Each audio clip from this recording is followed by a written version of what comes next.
Bonjour, bienvenue dans une nouvelle vidéo de 109, l'innovation dans les veines. Je vous retrouve aujourd'hui pour parler contenu, stratégie de contenu plus exactement. Mais vous allez me dire en quoi une stratégie de contenu est importante. Eh bien écoutez, elle répond à 3 enjeux. Le premier, c'est de plaire à vos lecteurs. Vous allez devoir susciter leur intérêt. Le second, c'est pour rendre visibles vos contenus. Je vous conseille ainsi de soigner votre référencement. En effet, si vous créez du contenu qualitatif mais qui n'est pas vu, cela ne sert à rien. Et enfin, le troisième enjeu, c'est de toujours apporter plus de valeur ajoutée à vos lecteurs. En effet, vous allez créer des contenus qui engagent. Pour cela, vos contenus doivent être divertissants, informatifs ou émouvants. Mais alors, comment créer une stratégie de contenu et comment la réussir? Il y a 10 étapes pour cela. La première, vous fixez des objectifs SMART, c'est-à-dire spécifiques, atteignables, mesurables, réalistes et définis dans le temps. C'est vos garde-fous. Deuxième étape, créer des personas. Les personas sont les portraits robots de vos cibles. Vous allez définir leur âge, leur ville, leur sexe, leur centre d'intérêt. Cela vous permettra de créer des contenus qui leur correspondent. La troisième étape, vous allez adapter vos contenus selon le cycle d'achat, le fameux modèle EGA. A comme attirer l'attention, I comme susciter l'intérêt, D comme provoquer le désir et enfin A comme passer à l'action, inciter à l'action. Quatrième étape, vous allez choisir vos contenus en fonction du besoin consommateur. Vos contenus doivent en effet toujours répondre à la problématique consommateur. Avant de créer du contenu, posez-vous toujours cette question.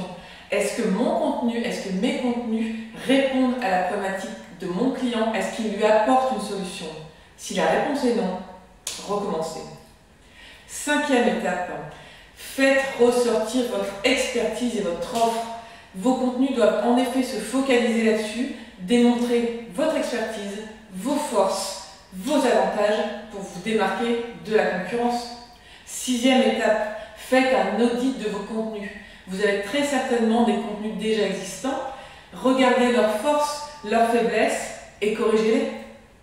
Septième étape, sélectionnez vos contenus en fonction de votre domaine de compétences. Je vous conseille de partir de la fameuse méthode de l'entonnoir. Parlez du plus généraliste vers le plus particulier. Commencez par votre cœur de métier, votre domaine de compétences et ouvrez-le sur d'autres sujets.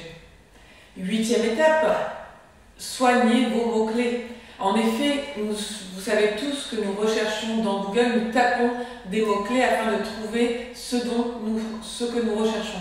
Alors, pour que vos contenus soient ciblés, vous devez choisir les bons mots-clés. Cela impacte votre référencement, par ricochet le trafic sur votre site et donc vos ventes. Neuvième étape, établissez un calendrier éditorial. Cela vous permet d'avoir une vision globale et d'ajuster vos orientations stratégiques à court, moyen et long terme. Enfin, dixième étape, rendez visibles vos contenus.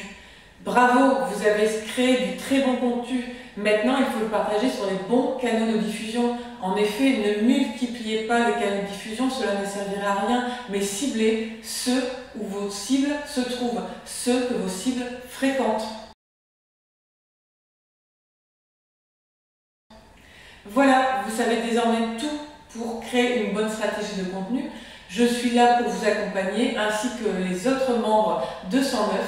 Et n'oubliez pas, une stratégie de contenu permet à votre marque ou votre entreprise d'être recherchée, d'être trouvée, mais surtout d'être appréciée par vos clients. Très bonne journée!